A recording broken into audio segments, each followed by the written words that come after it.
दोस्तों आप सभी का बहुत बहुत स्वागत है हमारे चैनल में। इस वीडियो के अंदर अभी हम लोग साइंस यानी विज्ञान इससे रिलेटेड इम्पोर्टेंट 40 क्वेश्चन देखने वाले हैं, जो कि आपके आने वाले एग्जाम से railway, group D, NTPC, SSC, UP police, लेखपाल और आने वाले सभी प्रतियोगिता परीक्षा के लिए काफ़ी इम्पोर्टेंट है।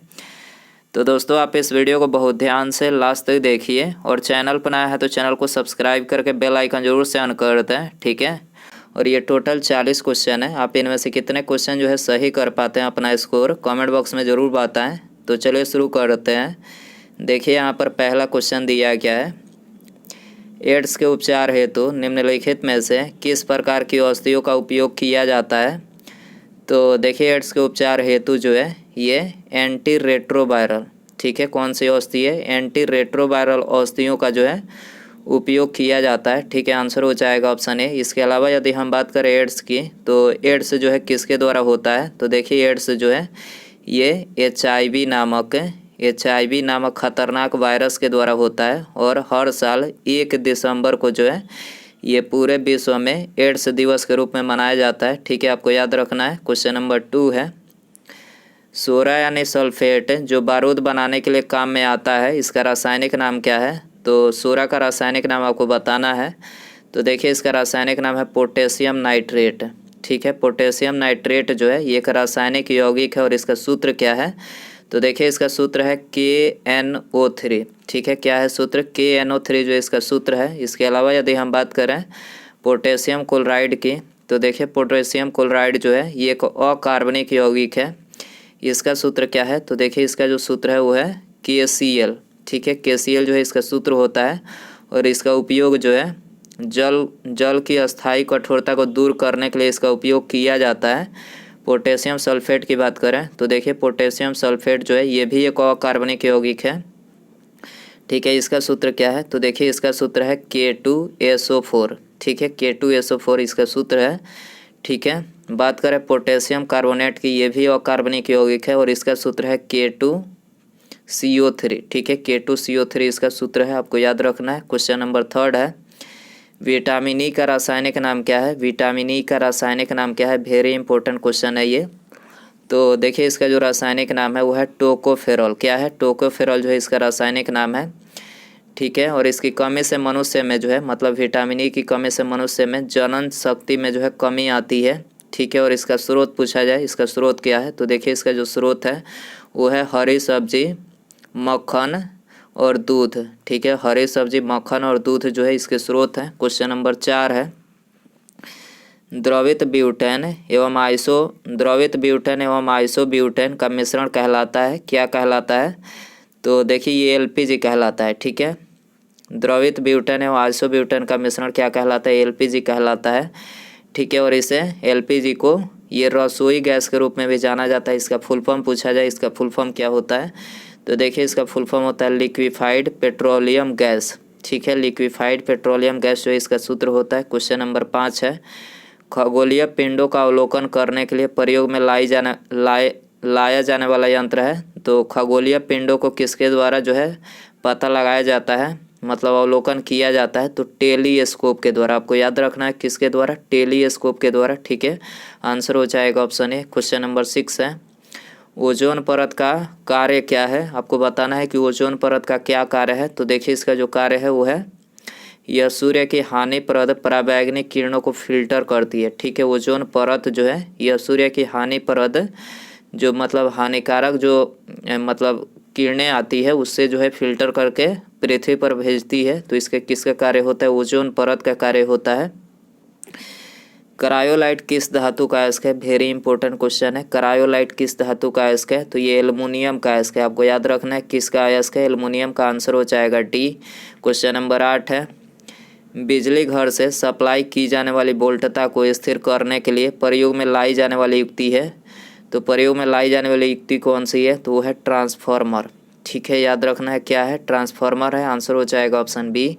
क्वेश्चन नंबर 9 है, अल्जाइमर रोग में मानव शरीर का कौन सा अंग प्रभावित होता है। तो अल्जाइमर रोग में मानव शरीर का जो है मस्तिष्क प्रभावित होता है, ठीक है। आंसर हो जाएगा बी। इसके अलावा यदि हम बात करें मस्तिष्क की, तो देखिए मस्तिष्क का सबसे बड़ा हिस्सा पूछा जाए कौन सा होता है, तो सबसे बड़ा जो हिस्सा होता है वो होता है सेरेब्रम।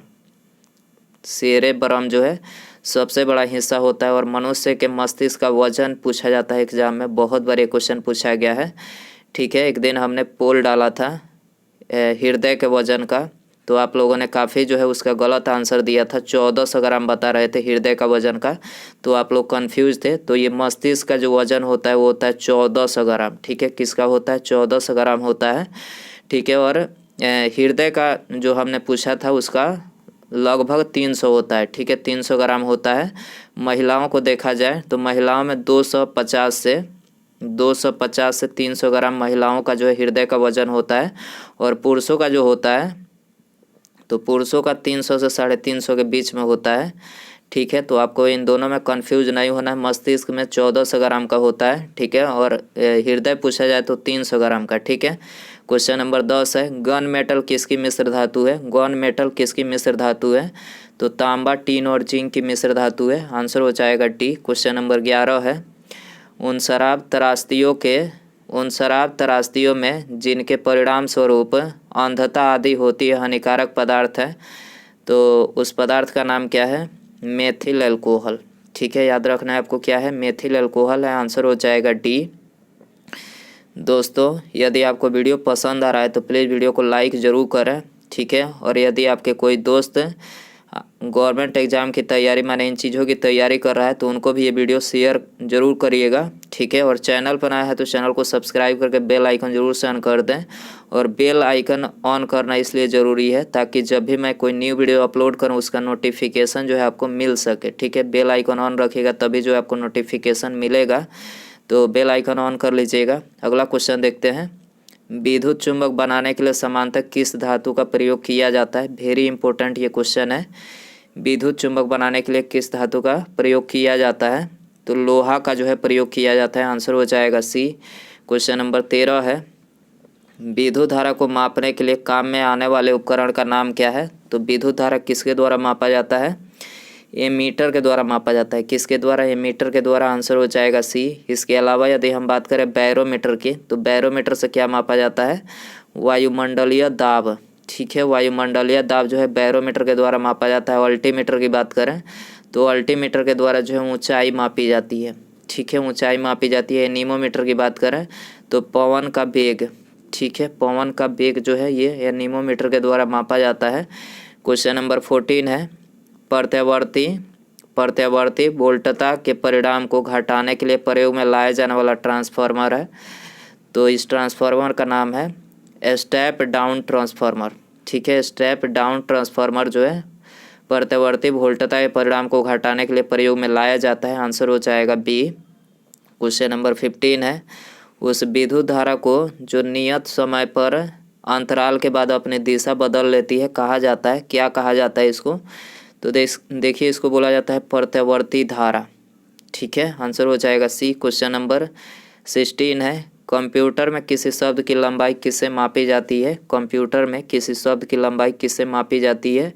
तो ये बिट्स से मापी जाती है। याद रखना है आपको। आंसर हो जाएगा डी। क्वेश्चन नंबर 17 है, सीमेंट में सेटिंग के समय को नियंत्रित करने के लिए मिलाया जाता है। क्या मिलाया जाता है सेटिंग के समय को नियंत्रित करने के लिए? तो उसमें मिलाया जाता है जिप्सम। आपको याद रखना है क्या मिलाया जाता है? जिप्सम मिलाया जाता है। आंसर हो जाएगा ये। क्वेश्चन नंबर 18 है, लार ग्रंथियों के द्वारा निम्नलिखित में से कौन सा एंजाइम उत्पादित होता है? लार ग्रंथियों के द्वारा कौन सा एंजाइम उत्पादित होता है? तो ये टाइलिन जो है उत्पादित होता है। आंसर हो जाएगा बी। क्वेश्चन नंबर 19 है, बंदर में कितने गुणसूत्र होते हैं? वेरी इंपॉर्टेंट ये क्वेश्चन है, बहुत बार क्वेश्चन पूछा गया है। तो बंदर में जो गुणसूत्रों की संख्या होती है वो होती है 48। आपको याद रखना है। और मनुष्य में पूछा जाए कि कितना होता है गुणसूत्र, तो 46। ये भी क्वेश्चन पूछा जाता है। ठीक है, ये दोनों क्वेश्चन आपको याद रखना है। बंदर में 48 और मनुष्य में जो है 46। किस अंग में वर्णक विशेष के आधार पर किसी व्यक्ति की आंखें भूरी, नीली या फिर काली होती है? तो किसके कारण होता है ऐसा? तो ये परितारिका यानी जो आइरिस होती है उसी में वर्णक विशेष के आधार पर जो है मनुष्य की जो आंखें होती है भूरी, नीली या फिर काली होती है। ठीक है, आंसर हो जाएगा सी। क्वेश्चन नंबर 21 है, प्रथम आधुनिक मोटर कार का निर्माण किसने किया था? प्रथम आधुनिक मोटर कार का निर्माण किसने किया था? तो देखिए इसका निर्माण जो है डैमलर ने किया था। ठीक है, किसने? डैमलर ने किया था। आंसर हो जाएगा सी। क्वेश्चन नंबर 22 है, समुद्र के ज्वार भाटा में कौन सी ऊर्जा भंडारित होती है? समुद्र के ज्वार भाटा में कौन सी ऊर्जा भंडारित होती है? तो ये गतिज ऊर्जा जो है भंडारित होती है। ठीक है, गतिज ऊर्जा। ठीक है, आंसर हो जाएगा बी। क्वेश्चन नंबर 23 है, निम्नलिखित में से कौन सा तंतु सबसे कम आग पकड़ता है? तो सबसे कम बताना है कि कौन सा तंतु आग पकड़ता है। तो रेयान। ठीक है, आपको याद रखना है, रेयान जो है सबसे कम आग पकड़ता है। ठीक है, और सबसे अधिक आग पूछा जाए कौन पकड़ता है? तो नायलॉन। ठीक है, नायलॉन जो होता है सबसे अधिक आग पकड़ता है। 24 है, निम्नलिखित में से कौन सा तत्व समुद्री शैवाल से प्राप्त किया जाता है? तो समुद्री शैवाल से कौन सा तत्व प्राप्त किया जाता है? आयोडीन प्राप्त किया जाता है। ठीक है, याद रखना है क्या? आयोडीन प्राप्त किया जाता है। आंसर हो जाएगा डी। 25 है, डेंगू ज्वर का कारण है। तो डेंगू ज्वर किसके कारण से होता है? तो ये होता है वायरस के कारण से। आपको याद रखना है किसके कारण से? वायरस के कारण से। आंसर हो जाएगा डी। क्वेश्चन नंबर 26 है, थैलासीमिया एक आनुवांशिक बीमारी है, यह किसको प्रभावित करती है? Very important question. थैलासीमिया एक आनुवांशिक बीमारी है, किसको प्रभावित करती है? तो रुधिर यानी ब्लड को प्रभावित करती है। आपको याद रखना है किसको? रुधिर यानी ब्लड को जो है प्रभावित करती है।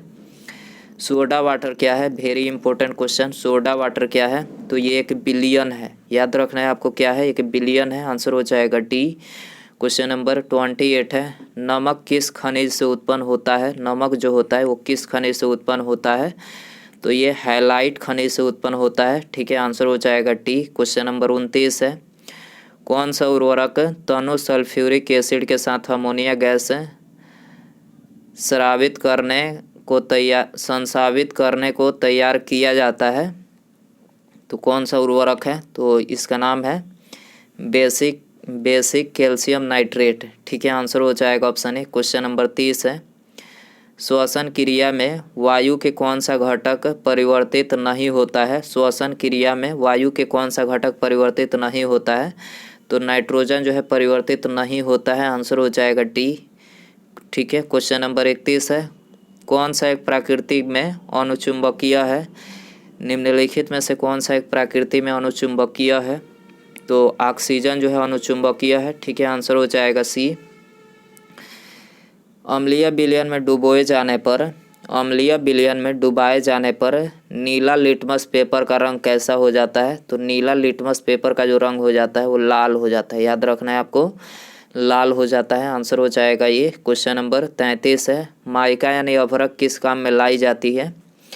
माइका यानी अभ्रक किस काम में लाई जाती है? तो ये विद्युत उद्योग में जो है इसको मतलब प्रयोग में लाया जाता है।